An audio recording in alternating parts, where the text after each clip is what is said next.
Hello friends, मैं हाजिर हूँ आपके लिए इसरो का इलेक्ट्रीशियन पेपर सॉल्व कराने के लिए जो URI सैटेलाइट सेंटर बेंगलुरु द्वारा आयोजित किया गया था। आइए हम क्वेश्चन पेपर को सॉल्व करना स्टार्ट करते हैं। जिसका फर्स्ट क्वेश्चन है कि प्रतिरोध का पारस्परिक रेसिप्रोकल यानी प्रतिरोध का रेसिप्रोकल इन्वर्सली रेसिप्रोकल उसका क्या है पारस्परिक। तो प्रतिरोध का जो रेसिप्रोकल है जो है वो रिएक्टेंस हो नहीं सकती क्योंकि उसी के समान होता है। प्रतिबाधा हो नहीं सकती क्योंकि उसी के समान है। ससेप्टेंस हो नहीं सकता क्योंकि वो भी उसी के समान है। अतः इसका उत्तर जो है वो चालकता है। इसका आंसर ये सही हुआ। आइए नेक्स्ट क्वेश्चन की तरफ बढ़ते हैं। नेक्स्ट क्वेश्चन जो हमारे इसमें दिया हुआ है वो ये है कि 60 वाट और 25 वाट के दो समान लैंप वोल्टा में अनुमत हैं। 25 वाट लैंप का प्रतिरोध क्या होगा? 60 लैंप से कम, 60 लैंप के समान, 60। जैसा कि फ्रेंड्स हमें पता होता है कि P बराबर V स्क्वायर अपॉन R, जिसकी प्रतिरोध और पावर आपस में इन्वर्सली प्रोपोर्शनल हैं। जिसका जितना ज़्यादा वाट होगा उसका प्रतिरोध उतना ही कम होगा। अब 60 और 25 वाट के लैंप में जो दिया हुआ है तो 25 वाट में पावर कम है इसलिए इसका प्रतिरोध अधिक होगा और 60 वाट में पावर ज़्यादा है इसलिए इसका प्रतिरोध कम होगा। तो अतः इसका आंसर 25 वाट लैंप का प्रतिरोध 60 वाट के लैंप से ज़्यादा होगा। Option C is correct answer. Third question जो यहाँ पर मेंशन है वो ये है कि विद्युत मशीनों में पटलित कोर का यूज़ क्यों किया जाता है? विद्युत मशीनें पटलित कोर का यूज़ क्यों किया जाता है? ये क्वेश्चन सभी के लिए इम्पोर्टेंट है और ये बहुत ज़्यादा आता भी है। तो इसका आंसर बी है। एडी करंट लॉस घटाने के लिए उनकी कोर को लेमिनेटेड या पटलित किया जाता है। आइए फोर्थ क्वेश्चन की तरफ बढ़ते हैं, जिसमें फोर्थ क्वेश्चन में यहाँ मेंशन है कि 12 वाट 3 एम्पियर आवर वोल्टेज वाली बैटरी से 10 घंटे तक निकाली जाने वाली धारा क्या है?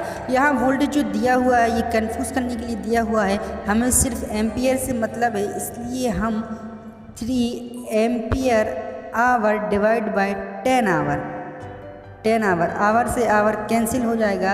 अतः इसका जो आंसर है वो आएगा हमारा 0.3 यानी option B is correct answer.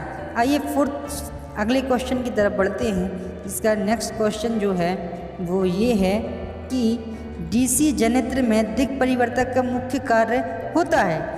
अब हमें जैसा कि पता है कि डीसी मशीन हो या डीसी जनरेटर हो, हर में आर्मेचर में जो है वो एसी जनरेट होती है। अब उसको कम्यूटेटर की हेल्प से डीसी में कन्वर्ट कर लिया जाता है। अतः कम्यूटेटर का यूज़ जो होता है वो होता है एसी को डीसी बदलना। अतः इसका आंसर बी है। और सिक्स्थ क्वेश्चन की तरफ बढ़ते हैं। जैसे सिक्स्थ क्वेश्चन में दिया हुआ है कि डीसी परिपथ का पावर फैक्टर कितना होता है? डीसी परिपथ का पावर फैक्टर हमेशा यूनिटी होता है। यूनिटी से ना कम होता है, ना ज़्यादा होता है और ना ही शून्य होता है। इसका मुख्य कारण है कि यहाँ इसमें कैपेसिटिव और इंडक्टिव इफेक्ट नहीं होता है। आइए नेक्स्ट क्वेश्चन की तरफ बढ़ते हैं। जिसमें नेक्स्ट क्वेश्चन में यहाँ दिया हुआ है कि विद्युत आग बुझाने में कौन सी फायर एक्सटिंग्विशर का यूज़ होता है?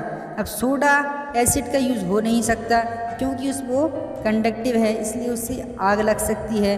पानी का हो नहीं सकता क्योंकि वो कंडक्टिव है। और फेनेल टाइप का हो नहीं सकता क्योंकि इसका फोम टाइप का यूज़ जो है पेट्रोल वाली आग बुझाने में किया जाता है। अतः इसका आंसर ऑप्शन बी है। Carbon tetrachloride, carbon dioxide fire का यूज़ किया जाता है विद्युत आग को बुझाने में। आइए नेक्स्ट क्वेश्चन की तरफ बढ़ते हैं, जिसमें दिया हुआ है पावर ट्रांसफार्मर की एफिशिएंसी मैक्सिमम कब होती है?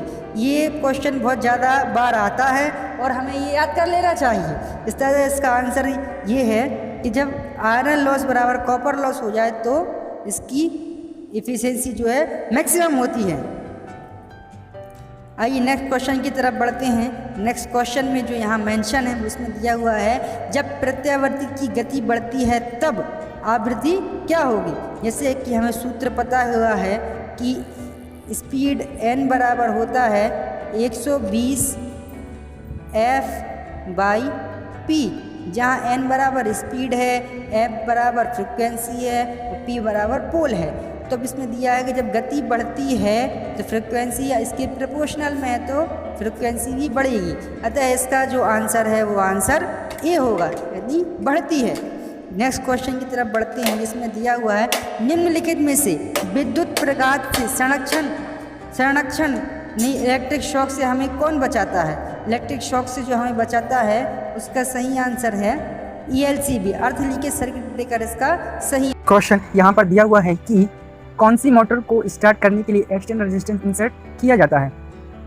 तो अगर ए पढ़ें तो जिसमें दिया हुआ है कि सैलिएंट पोल सिंक्रोनस मोटर, पहले तो ऑप्शन ए और ऑप्शन डी नहीं हो सकते हैं आंसर, क्योंकि सिंक्रोनस मोटर जो है सेल्फ स्टार्ट होती है।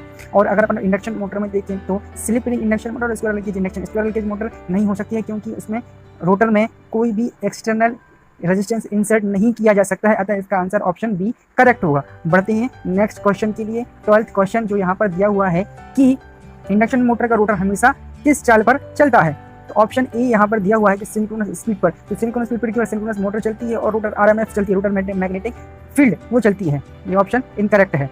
ऑप्शन बी देखें, तुल्यकालिक गति से ज़्यादा। तुल्यकालिक गति ज़्यादा हो नहीं सकती, क्योंकि तुल्यकालिक गति से अगर ज़्यादा चलेगी तो वो इंडक्शन जनरेटर होगा, ना कि इंडक्शन मोटर। अतः इसका ऑप्शन सी यहाँ पर दिया हुआ है कि तुल्यकालिक गति से कम पर, तुल्यकालिक गति से कम पर चलती है इंडक्शन मोटर। यह आंसर सही है। बढ़ते हैं अगले क्वेश्चन की तरफ, जो यहाँ पर दिया हुआ है कि 3 फेज इंडक्शन मोटर में स्टार डेल्टा स्टार्टर का यूज़ जो है क्यों किया जाता है। यहाँ दिया हुआ है reduce starting current starting torque, ये ऑप्शन इनकरेक्ट है। ऑप्शन बी यहाँ पर दिया हुआ है कि reduce starting current but increase starting torque, option B answer correct है। अतः इसका आंसर ऑप्शन बी होगा, reduce starting current but increase starting torque. बढ़ते हैं नेक्स्ट क्वेश्चन की तरफ, जो यहाँ पर दिया हुआ है कि सिंक्रोनस मोटर का यूज सब स्टेशन में किया जाता है रिसीविंग एंड पर। तो पावर फैक्टर इंप्रूवमेंट के लिए बेशक सही बात है। अगला ऑप्शन देखा जाए तो stabilise the substation voltage, power factor improvement की वजह से वोल्टेज प्रोफाइल भी बेहतर होता है। तो इसका आंसर ऑप्शन ए और बी सही है। तो इसका आंसर बोथ सी आंसर आएगा, C answer is best one. बढ़ते हैं नेक्स्ट क्वेश्चन की तरफ, जो यहाँ पर दिया हुआ है कि 3 फेज 4 तार वाली प्रणाली में 4 बार डिस्ट्रीब्यूशन सिस्टम में किस तरह के ट्रांसफार्मर का यूज़ किया जाता है। तो ये हमें और भली भांति जानते हैं कि डिस्ट्रीब्यूशन में स्टार और डेल्टा का यूज़ किया जाता है। बढ़ते हैं नेक्स्ट क्वेश्चन की तरफ, जिसमें दिया हुआ है कि ट्रांसफार्मर पैरेलल ऑपरेशन के कौन सा कथन जो है वो सही नहीं है, वो हमें चेक करना है। पहली बात तो हम चेक करेंगे ऑप्शन ए, परिणामित्र में समान वोल्टेज होना चाहिए, ये पैरेलल ऑपरेशन के लिए सही है, लेकिन क्वेश्चन के अकॉर्डिंग गलत है। दूसरा पढ़ते हैं, परिणामित्र में समान टर्न रेशियो होना चाहिए, ये पैरेलल ऑपरेशन के लिए सही है, लेकिन क्वेश्चन के अकॉर्डिंग गलत है। थर्ड दिया ट्रांसफार्मर में समान फ्रीक्वेंसी पर चलाया जाना चाहिए, ये भी सही है, लेकिन क्वेश्चन के अकॉर्डिंग गलत है। लेकिन केवीए रेटिंग सेम होना ये शर्त नहीं है, अतः इसका आंसर डी होगा। बढ़ते हैं नेक्स्ट क्वेश्चन की तरफ, जो 17th क्वेश्चन जो यहाँ दिया हुआ है, 3 phase single phase induction motor, single phase motor जो है वो सेल्फ स्टार्ट नहीं होती है, ये हर एक को पता है। सिंगल फेज इंडक्शन मोटर और सिंगल 3 फेज सिंक्रोनस मोटर या अल्टरनेटर स्टार्ट सेल्फ स्टार्ट नहीं होता है। बढ़ते हैं नेक्स्ट क्वेश्चन की तरफ, 18th, जो यहाँ पर दिया हुआ है कि खालिस्तान से सिंगल फेज इंडक्शन मोटर का घूर्णन दिशा उत्क्रमित यानी रिवर्स की जा सकती है, दोनों संयोजनों को क्रम करने से नहीं, दोनों वाइंडिंग स्टार्टिंग वाइंडिंग और रनिंग वाइंडिंग की कनेक्शन चेंज करने से उसकी डायरेक्शन रोटेशन चेंज नहीं होगी। ऑप्शन ए इनकरेक्ट होगा। ऑप्शन बी देखेंगे, reverse the correction of starter winding, ये सही है।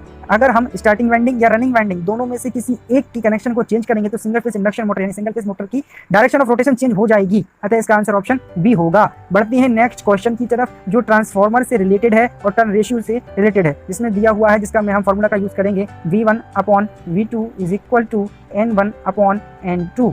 हमें ट्रांसफार्मर का सेकेंडरी का टर्न निकालना है, जिसके लिए हम इसी फॉर्मूला में वैल्यू पुट करेंगे। V1 यानी प्राइमरी वोल्टेज जो हमें दिया हुआ है 250 और 250, और जो है सेकेंडरी वोल्टेज हमें दिया हुआ है, कितना दिया हुआ है 400 volt, 400 is equal to N1 की वैल्यू यहाँ पर क्या आएगी, प्राइमरी टर्न यानी 1000 आएगी, और सेकेंडरी टर्न हमें निकालना है। तो इनको हम सॉल्व करेंगे और सॉल्व करने के बाद जो पाएंगे वो आएगा 1600 टर्न। अतः इसका आंसर जो होगा option A is best one. बढ़ते हैं नेक्स्ट क्वेश्चन की तरफ, जो हमें दिया हुआ है कि किसी ट्रांसफार्मर की प्राइमरी और सेकेंडरी ईएमएफ हमेशा इक्वल ऑफ मैग्नीट्यूड यानी उनकी वैल्यू मैग्नीट्यूड एक सी नहीं हो सकती, ऑप्शन ए इज इनकरेक्ट होगा। एक एंटी फेज ईच अदर, ये भी इनकरेक्ट होगा। In phase with each other, ये option C is correct one होगा। इन दोनों तरफ का ईएमएफ इन फेस होता है। 21 क्वेश्चन तो हम सॉल्व करने जा रहे हैं, जिसमें दिया है कि खाली स्थान की आवश्यकता को पूरा करने के लिए इंडक्शन मोटर का रोटर स्टेटर फील्ड की ही दिशा में घूमता है। इसका मुख्य कारण है लेंज का नियम। इसका आंसर है ऑप्शन ए, लेंज का नियम। बढ़ते हैं अगले क्वेश्चन की तरफ, जिसमें दिया हुआ है स्थायी यानी permanent split face capacitor motor में क्या नहीं होता है। तो इसका सही उत्तर है सेंट्रीफ्यूगल स्विच होता है, स्टार्टिंग पावर होता है, स्टार्टिंग वाइंडिंग भी होता है, स्क्वायरल केज रोटर भी होता है। क्योंकि इसमें जो है हाई पावर फैक्टर भी होता है, स्टार्टिंग वाइंडिंग भी होता है, और जो है स्क्वायरल केज वाइंडिंग नहीं होती। अतः इसका आंसर ऑप्शन सी है, आंसर सी है। बढ़ते हैं अगले क्वेश्चन की तरफ, जिसमें दिया हुआ है ट्रांसफार्मर की द्वितीयक वोल्टता की आवृत्ति होती है। तो याद रखिए ट्रांसफार्मर में पावर और फ्रिक्वेंसी प्राइमरी और सेकेंडरी में चेंज नहीं होती। एक ट्रांसफार्मर एक पावर कांस्टेंट और पावर फ्रिक्वेंसी कांस्टेंट डिवाइस है, अतः इसका आंसर ऑप्शन बी होगा। बढ़ते हैं अगले क्वेश्चन की तरफ, जिसमें दिया हुआ है जिस विद्युत मोटर में रोटर और स्टेटर एक साथ घूमते हैं उस मोटर को क्या कहते हैं। तो उस मोटर को ऑप्शन में दिया हुआ है DC motor, induction motor, synchronous motor, universal motor. तो इसका सही उत्तर है सिंक्रोनस मोटर। इसमें स्टेटर की रोटेटिंग फील्ड और रोटर एक साथ घूमते हैं। बढ़ते हैं अगले क्वेश्चन की तरफ, जिसमें दिया हुआ है 3 फेज इंडक्शन मोटर को रिवर्स दिशा में घूमने का क्या कारण हो सकता है।